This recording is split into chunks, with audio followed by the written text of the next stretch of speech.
स्वागत आहे मित्रांनो तुमचं आपलं यूट्यूब चॅनल डिसन नॉलेज सिटीमध्ये। मित्रांनो, तुम्हाला विनंती की तुम्ही आपला व्हिडिओ पूर्ण बघा, म्हणजे तुम्हाला आपल्या व्हिडिओमधली सर्व माहिती भेटेल आणि मी हमी देतो की आपल्या व्हिडिओतून सर्व माहिती विचारण्यात येईल। तसेच आपल्या व्हिडिओ बघण्याचा एक दुसरा फायदा म्हणजे जे कोणी महिला लाभार्थी आहेत त्यांनाही या व्हिडिओचा नक्कीच फायदा होईल। तर आपण आज बघणार आहोत मुख्यमंत्री माझी लाडकी बहीण योजना। आपण अगोदरच सांगितलं आहे की अगोदर ह्या योजनेमध्ये काही बदल होते, ते आता नवीन करण्यात आले आहे। जसे की पहिले मुदत 1 जुलै 2024 ते 15 जुलै 2024 पर्यंत होती। आता नवीन बदलानुसार ही मुदत 2 महिने वाढवण्यात आली असून 31 ऑगस्ट 2024 पर्यंत फॉर्म भरता येणार आहे।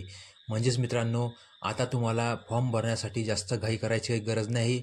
तर त्यामुळे तुम्ही जास्त काही गर्दीमध्ये जाऊ नका आणि ही मुदत 2 महिने वाढवण्यात आली आहे, त्यामुळे तुम्ही शांततेने 31 ऑगस्ट 2024 पर्यंत फॉर्म भरू शकता।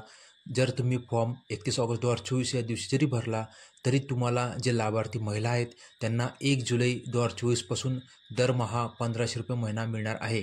म्हणजेच मित्रांनो, याचा अर्थ असा होतो, तुम्ही फॉर्म 1 जुलैला भरा की 31 ऑगस्टला भरा, तुम्हाला जो दरमहा 1500 रुपये महिना आहे तो 1 जुलै 2024 पासून दर महिन्याला भेटणार आहे।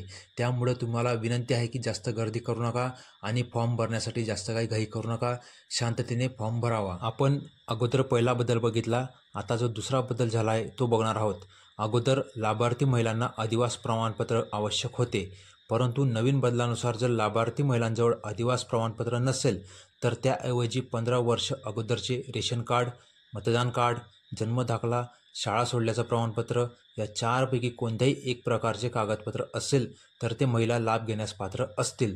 म्हणजे बघा मित्रांनो, अगोदर जे महाराष्ट्राचं डोमेसिल होतं ते तुम्हाला कंपल्सरी होतं, पण आता तुमच्याकडे जर डोमेसिल सर्टिफिकेट नसेल तरीही तुम्ही या योजनेचा लाभ घेऊ शकता। पण त्यासाठी एक अट अशी आहे की तुम्हाला 15 वर्ष अगोदरचं रेशन कार्ड, मतदान कार्ड, जन्मदाखला किंवा शाळा सोडल्याचं प्रमाणपत्र या चारपैकी एक डॉक्युमेंट्स तुमच्याकडं असणं आवश्यक आहे। त्यामुळे तुम्हाला आता या योजनेचा व्याप वाढवून देण्यात आला आहे, म्हणजे तुमच्याकडं ऑप्शन तयार करून देण्यात आले आहे की तुमच्याकडं डोमेसिल नसेल तर तुम्ही रेशन कार्डवर सुद्धा या योजनेचा लाभ घेऊ शकता, रेशन कार्ड नसेल तर मतदान कार्डवर सुद्धा या योजनेचा लाभ घेऊ शकता, मतदान कार्ड नसेल तर जन्मदाखल्यावर सुद्धा तुम्ही या योजनेचा लाभ घेऊ शकता। जर जन्मदाखलाही नसेल तर शाळा सोडल्याचं जे प्रमाणपत्र आहे त्यावरही तुम्ही या योजनेचा लाभ घेऊ शकतील। आता आपण बघणार आहोत या योजनेमधील तिसरा बदल। तुम्हाला माहितीच आहे की अगोदर 5 एकर शेतीची अट होती, परंतु आता ही अट काढून टाकण्यात आली आहे। म्हणजेच जरी तुमच्याकडे 5 एकरच्या वर शेत असेल तरीही तुम्ही, म्हणजे ज्या लाभार्थी महिला आहेत त्या लाभ घेण्यास पात्र असतील। म्हणजे बघा, अगोदर अशी अट टाकण्यात आली होती की ज्या लाभार्थी महिलेकडे 5 एकर शेती आहे त्यांना या योजनेचा लाभ भेटणार नव्हता, परंतु आता नवीन बदलानुसार ही अट काढून टाकण्यात आली आहे आणि 5 एकर शेती असेल त्यांनाही आता ह्या योजनेचा लाभ मिळणार आहे। आता आपण बघणार आहोत या योजनेमधील चौथा बदल। अगोदर तुम्हाला माहितीच आहे की लाभार्थी महिलांसाठी वयोमर्यादा 21 वर्ष ते 60 वर्ष ठेवण्यात आली होती, परंतु नवीन बदलानुसार वयोमर्यादेमध्ये बदल करण्यात येऊन लाभार्थी महिलेचं वय 21 वर्ष व 60 वर्षावरून वाढवून 65 वर्ष करण्यात आले आहे। म्हणजेच लाभार्थी महिला या योजनेचा लाभ वयाच्या 65 वर्षापर्यंत घेऊ शकेल। मित्रांनो, तुम्हाला माहिती होतं की ज्या वेळेला आपल्या मुख्यमंत्र्यांनी या योजनेची घोषणा केली त्यावेळेस महिलांसाठी वय हे कमीत कमी 21 वर्ष व जास्तीत जास्त 60 वर्ष होतं, पण नंतर ह्यामध्ये एक मोठा बदल करण्यात आला, तो म्हणजे की महिलेचं वय आता 60 वर्षावरून 65 वर्षापर्यंत वाढवण्यात आलं आहे। म्हणजेच 21 वर्ष ते 65 वर्षापर्यंत ज्याही लाभार्थी महिला आहेत त्या या योजनेचा लाभ घेऊ शकतील। आता आपण बघणार आहोत या योजनेमधील पाचवा मोठा बदल। मित्रांनो, जर महिलेचा जन्म महाराष्ट्र राज्याच्या बाहेर झाला आहे, उदाहरणार्थ एखादी महिला मध्य प्रदेशमध्ये तिचा जन्म झाला असेल, परंतु जर तिने महाराष्ट्र राज्यात अधिवास असलेल्या पुरुषाबरोबर लग्न केले तर ती सुद्धा या योजनेसाठी पात्र असेल। परंतु त्यासाठी एक अट अशी आहे की त्या पुरुषाजवळ महाराष्ट्र राज्याचा अधिवास प्रमाणपत्र किंवा शाळा सोडल्याचं प्रमाणपत्र किंवा जन्मदाखला असणे आवश्यक आहे। म्हणजे तुम्हाला इथे एक गोष्ट समजण्यासारखी आहे, जर एखाद्या पुरुषाचं लग्न एखाद्या वेगळ्या राज्याच्या स्त्रीसोबत झालं असेल तरीही ती महिला ह्या योजनेचा लाभ घेण्यासाठी पात्र असेल, परंतु त्या पुरुषाकडे त्याचा जन्मदाखला किंवा शाळा सोडल्याचं प्रमाणपत्र किंवा महाराष्ट्र राज्यात राहण्याचं डोमेसिल सर्टिफिकेट तिच्याजवळ पाहिजे। म्हणजे ती महिला मध्य प्रदेश, उत्तर प्रदेश, राजस्थान कुठलीही असो, पण जर तिने महाराष्ट्रातल्या पुरुषासोबत लग्न केलं तर ती सुद्धा या योजनेचा लाभ घेण्यासाठी पात्र असेल।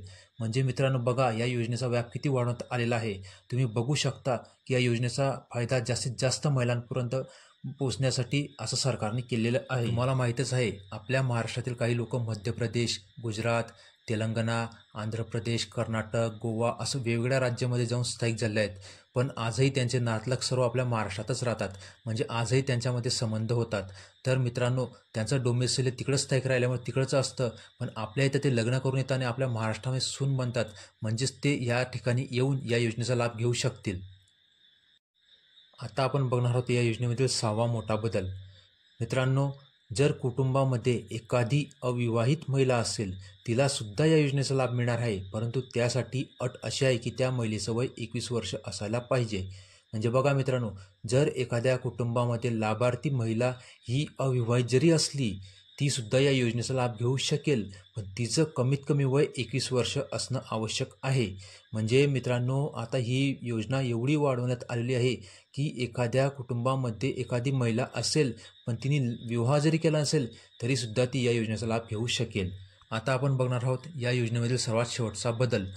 ज्या कुटुंबाकडे 2.5 लाख उत्पन्न असलेला दाखला उपलब्ध नसेल, पण त्या कुटुंबाचे रेशन कार्ड केशरी किंवा पिवळे असेल, तरीही ते या योजनेचा लाभ घेऊ शकतील.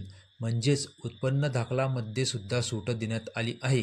म्हणजे मित्रांनो बघा, जर तुमच्याकडे 2.5 लाख उत्पन्न असलेला दाखला नसेल, पण तुमचं जे रेशन कार्ड आहे ते पिवळं किंवा केशरी असेल, तरीही लाभार्थी महिला या योजनेचा लाभ घेऊ शकतील. म्हणजे बघा मित्रांनो, लाभार्थी महिलांची संख्या वाढवण्यासाठी सरकारने किती ऑप्शन तयार करून दिले आहेत. जर लाभार्थी महिलाकडे केशरी किंवा पिवळं रेशन कार्ड असेल, तरीही ती महिला या योजनेचा लाभ घेऊ शकेल. असं आवश्यक नाही आहे की तिच्याकडं 2.5 लाख उत्पन्न असलेला दाखलाच पाहिजे. ते फक्त त्यांच्या रेशन कार्डवरही या योजनेचा लाभ घेऊ शकतील. आशा करतो मित्रांनो, तुम्हाला आपल्या व्हिडिओचा नक्कीच फायदा होईल. मी पूर्ण माहिती सांगण्याचा प्रामाणिकपणे प्रयत्न केलेला आहे. मित्रांनो, जर तुम्हाला आपला व्हिडिओ आवडला असेल तर आपल्या व्हिडिओला लाईक करा, शेअर करा आणि आपलं चॅनल डिसन नॉलेज सिटीला सबस्क्राईब करा. मी तुम्हाला हमी देतो, जर तुम्ही आपला व्हिडिओ वारंवार 2-3दा बघितला तर तुमचा या व्हिडिओतून नक्कीच सर्व प्रश्नाचं उत्तर मिळेल आणि ज्या लाभार्थी महिला आहेत त्यांनाही नक्की या व्हिडिओचा फायदा होईल. आणि आशा करतो मित्रांनो, तुम्हाला आपला व्हिडिओ इतका आवडला असेल की तुम्ही आपल्या चॅनललाही सबस्क्राईब कराल आणि आपल्या व्हिडिओला लाईकही कराल आणि शेअरही कराल. मित्रांनो, जर तुम्हाला असंच वेगवेगळे नवीन चालू घडामोडी तसेच नवीन नवीन योजना माहिती करायचं असेल तर आपलं चॅनल डिसन नॉलेज सिटीला सबस्क्राईब करा. धन्यवाद मित्रांनो.